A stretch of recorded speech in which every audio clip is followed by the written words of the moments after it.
Chapitre 60. La nouvelle terre. Le grand jour de votre délivrance est enfin arrivé.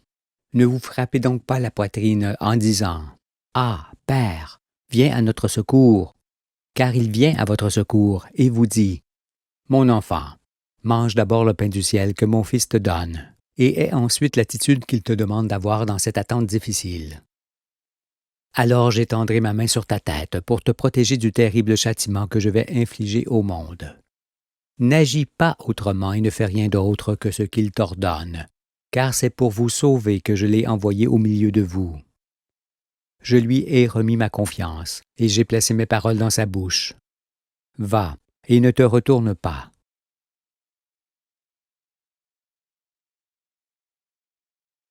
Le bonheur des élus de Dieu. Par la connaissance, vous êtes désormais éclairés et élevés sur les hautes cimes. La nouvelle cité dans laquelle vous allez vivre apparaît comme si nous la contemplions depuis le sommet d'une montagne, au pied de laquelle elle se serait formée. Observons alors ces fruits de la connaissance sur la terre, où la mère humaine a disparu, et où tout est redevenu pur et semblable aux origines du monde. On voit d'abord qu'il s'agit d'une cité de premier ordre, qui se fond dans la nature, et dans laquelle les gens sont heureux de vivre. Étant libres, rien ne leur fait peur, si ce n'est le bruit des violents orages. Rien n'occasionne de troubles, ni ne salit les tuniques, et rien ne dégrade les visages et les pensées. Les mères n'enfantent plus dans la crainte de voir périr leur enfant sous leurs yeux. Les pères ont retrouvé le cœur de leur enfant, et les enfants le cœur de leur père. La jeunesse ou la vieillesse ne sont plus des catégories de personnes qui s'affrontent, et plus personne ne craint de vieillir et de mourir. Ici, dans ce monde de paix, nul n'est surmené. La grave maladie n'existe pas, car elle n'a plus de source ni de champ où se répandre, plus de demeure ni ce qui l'entretenait. La famine, la servitude et l'emprisonnement sont ignorés dans le royaume où les anges ne reconnaissent d'autre autorité que celle du Très-Haut. Il n'y a plus de guerre, parce que chacun est libre comme l'oiseau et fait ce qui lui plaît. Il n'obéit qu'à celui qui désormais gouverne le monde, car ici, on se trouve sous le règne de Dieu.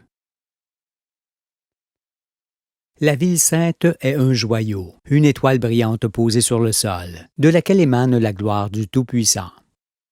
Nous l'admirons d'en haut, en comprenant que le Père ne réservait pas les ténèbres éternelles à ses élus, mais le plaisir de vivre libre, qu'il tenait caché pour ceux qui le méritent et accèdent à sa loi par élévation de l'esprit.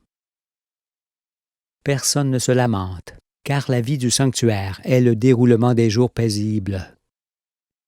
Elle est aussi l'air pur que l'on respire avec les senteurs, le lumignon que l'on éteint pour traverser tranquillement la nuit au milieu des siens, avec beaucoup d'autres choses encore qui écrivent le mot paix sur les paupières de ceux qui se reposent et sur la porte de leur maison. Par-delà le trait de séparation du monde de ténèbres du monde de lumière, les chefs des nations, les conquérants, les trafiquants, les militaires, les riches, les scientifiques et les religieux qui perdirent le monde ne sont plus, car l'hypocrisie et la vanité ont à jamais disparu. On parle de ce que fut leur règne cependant, pour essayer de garder le souvenir de leurs prétentions qui faisaient de la terre un lieu d'effroi, une ère d'angoisse et des conditions abominables de survie pour tous. Et on s'efforce de s'imaginer ce que fut leur domination. Mais on a oublié leur visage, on ne connaît plus leur nom ni leur nation. Il n'y a plus aucune trace d'eux ni de ceux qui marchaient dans leur voie. Déjà le souvenir de ce qu'ils furent s'estompe et, sans le livre de vie, on ne se rappellerait plus qu'ils ont existé. Les anciens racontent que le jour où les élus sortirent de leur abri sur les montagnes, où le Fils les avait assemblés, ils s'empressèrent de représenter sur le sol les trois parties de la ville sainte, ci-dessous, ressemblant au soleil, et dire « Voilà ce que le Fils du Très-Haut nous montrait inlassablement. Voilà comment nous vivrons désormais pour que l'horreur ne se manifeste plus. » Et, cette fois, tous entendirent. Mais nous sommes encore de ce côté-ci, mes enfants. Cependant, ce qui sera dans le royaume, qui vient avec ses lumières, ses joies, sa pureté, sa transparence et cette grande liberté pour tous, est bien réel. Lisez l'Apocalypse où Jean explique la Nouvelle Jérusalem, qu'il présente carrée et bâtie avec de grandes murailles, pour montrer qu'elle est bien structurée et bien défendue. Cette ville des anges est bien là, à portée de main, pour le nouveau siècle, et vous ne faites pas un songe. La connaissance de la vérité conduit forcément dans ce nouveau monde et à cette nouvelle cité. Et c'est pour qu'elle arrive au temps marqué que Dieu annonça. « Je détruirai la sagesse des sages, et j'anéantirai l'intelligence des intelligents. » Et son Fils unique lui répondit. « Je te loue, Père, Seigneur du ciel et de la terre, de ce que tu as caché ces choses du royaume aux sages et aux intelligents, et de ce que tu les as révélées aux enfants. Oui, Père, je te loue de ce que tu l'as voulu ainsi. » Souvent j'ai expliqué que seuls ceux qui ont gardé le cœur et l'esprit de leur jeunesse peuvent saisir le Fils et voir le royaume. C'est pourquoi ces paroles de Dieu et de Jésus montrent que les intelligents qui voulurent gouverner leur peuple et le monde ne peuvent être admis. Seul l'homme manipulé et lié se referme sur lui-même. Mais quand Adam et Ève sont libres comme l'air, ils s'ouvrent à Dieu et se soumettent à lui, de leur plein gré. Personne ne les force à agir ainsi, parce qu'avec leurs pensées débarrassées du mensonge, ils savent qu'aucun être n'est supérieur à eux. Les activités. Pourra-t-on encore employer toutes les techniques de cette fin de siècle? Continuera-t-on à communiquer avec les hommes du monde entier? À cela, je réponds que rien n'empêche de faire ce qui n'est pas en désaccord avec la loi. Car si on ne pouvait plus pratiquer l'industrie, la chimie par exemple, on ne pourrait plus faire de potage avec les légumes du jardin. Et si la mise en œuvre des matières premières ne pouvait plus être effectuée, même les outils pour travailler les champs disparaîtraient. Sur le sol, il y a désormais suffisamment de métaux et autres matériaux pour vous servir jusqu'à ce que la terre passe. N'ayez donc crainte. Pour changer de monde, vous pourrez faire ce que vous voudrez et utiliser tout ce qui aura été épargné.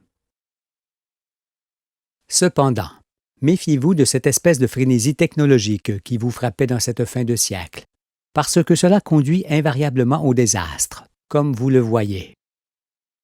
J'ai déjà expliqué qu'on vit pour aimer et non pour produire, pour protéger et non pour détruire, car la science c'est ce qui fait l'homme et non ce que l'homme fait. C'est pourquoi, pour ne pas revenir aux erreurs du passé, vous devrez être vigilant en ce qui concerne vos œuvres et vos projets. Dans le sanctuaire, vous mêlerez adroitement les bonnes choses anciennes acquises en 6000 ans et les bonnes choses nouvelles. Vous veillerez à ne pas agir comme vos pères, qui avaient abandonné les choses utiles et tranquilles du passé, pour ne se consacrer qu'aux folies de la modernité, qui leur avaient fait perdre les bases du savoir-faire. Mais le retour à la sérénité vous permettra de faire de nouveau usage des chevaux et de toutes les autres bêtes qui travaillent, ainsi que de la force électromagnétique, cette force universelle qui descend d'en haut, sans affecter la terre et ce qui vit. Quant à communiquer quotidiennement avec le monde entier, pourquoi voudriez-vous persister en Babel? Ces choses-là ne purent se produire qu'au terme du monde, essentiellement par ennui et par peur de la solitude et du néant. Mais désormais remplis de la connaissance, vous n'aurez plus de telles craintes qui vous poussaient à entrer constamment en contact avec les hommes, bons ou mauvais, du monde entier. Ce qui, en outre, vous faisait prendre racine sans plus pouvoir bouger. Non, les moyens de transmission de la parole et des images n'ont existé au soir du monde que pour faire connaître l'avènement du Fils de l'homme. N'est-il pas écrit que l'avènement du Fils de l'homme serait aussi rapide que l'éclair, tout autour du monde? C'est par ces moyens qu'il peut l'être, et conformément à ce que Jésus a annoncé. En vous demandant quels sont vos besoins essentiels, vous saurez aussi que ce qui est inutile est forcément destructeur. Vous vous forgerez alors un nouvel esprit, et vous deviendrez tous rois, médecins, prophètes, et capables dans tous les domaines de l'existence. Vous échangerez vos savoir-faire et ne cacherez rien, comme la loi vous le demande. Ainsi, vous ne chercherez plus à tirer profit de vos semblables, mais ferez en sorte que ce soit eux qui tirent avantage de vous, car, pour l'ange, l'importance est autrui. C'est pourquoi vous ne ferez rien de conséquent sans avoir consulté la loi au préalable, de peur que la terre entière soit, cette fois, frappée d'interdit d'y vivre.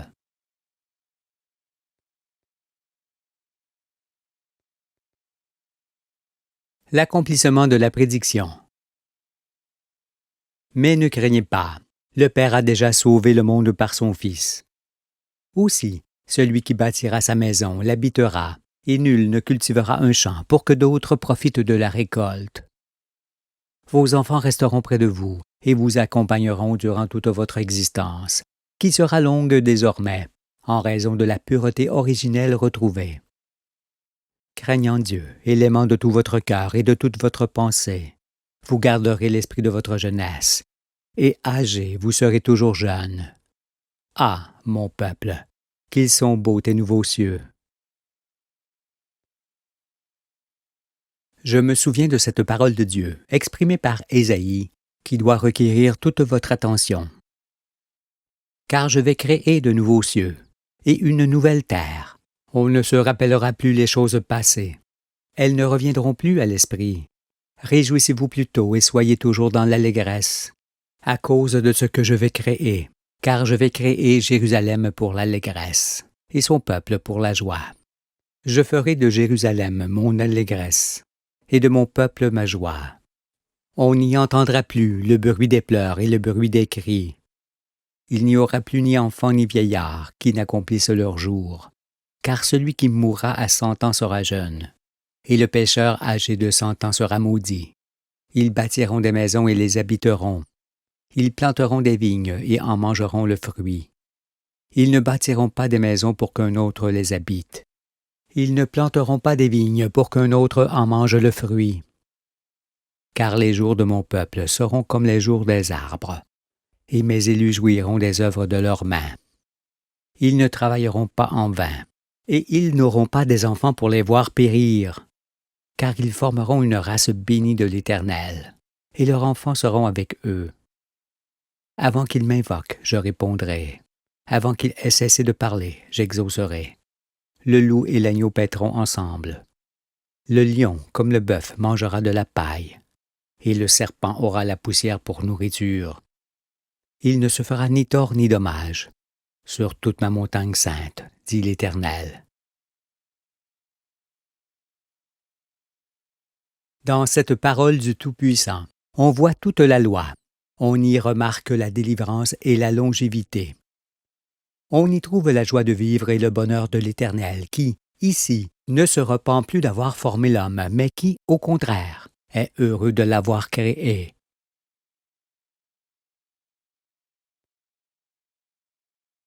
Le livre de vie. Le Seigneur du ciel et de la terre a fait de moi son interprète plein de connaissances et son serviteur, car il m'a donné pour mission de vous éclairer pour fonder cette nouvelle terre et ces nouveaux cieux. Aussi, après moi, plus personne ne sera envoyé, car le livre des prophètes et le livre de vie de l'agneau sont un même message dans lequel se trouve l'essentiel de ce que l'homme doit savoir pour vivre en paix sans se détruire.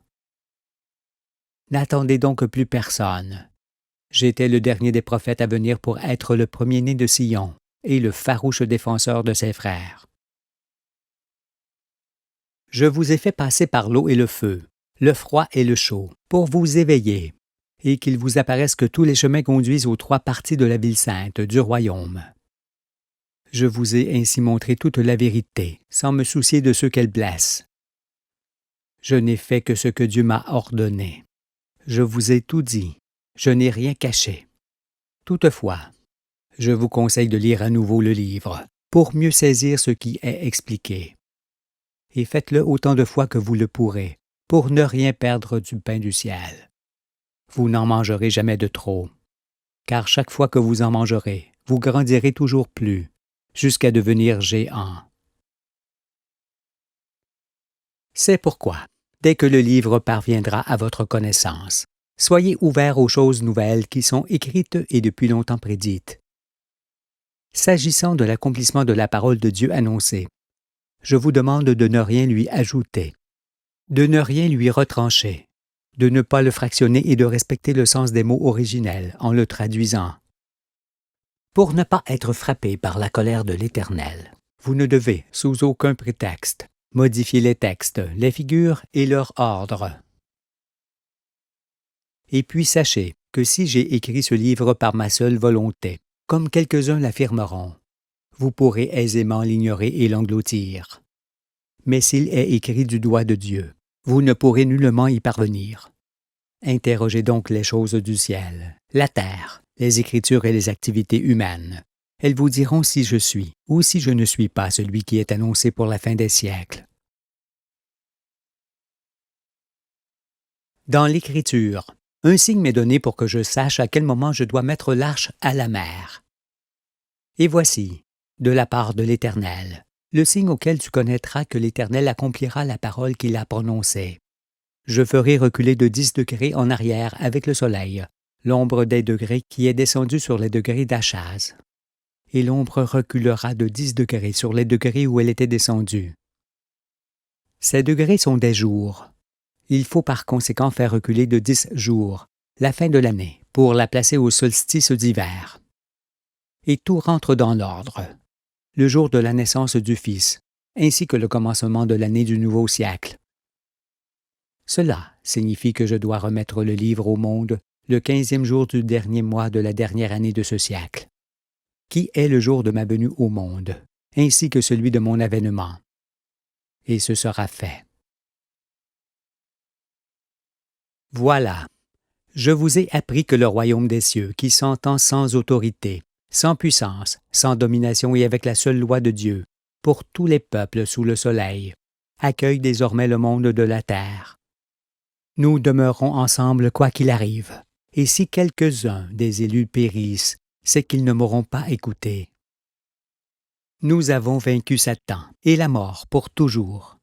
Pensez alors souvent au chemin de la vie qui est désormais tracé devant vous et sous vos pieds, ainsi qu'à votre âme qui le parcourra entièrement, si vous pratiquez toute la loi. La connaissance vous étant donnée, devant vous ne se trouve que le bonheur. Le jour nouveau se lève, et pour vous, le soleil de la justice ne se couchera jamais. Que la grâce du Seigneur Tout-Puissant soit avec vous tous. Fin du livre de vie.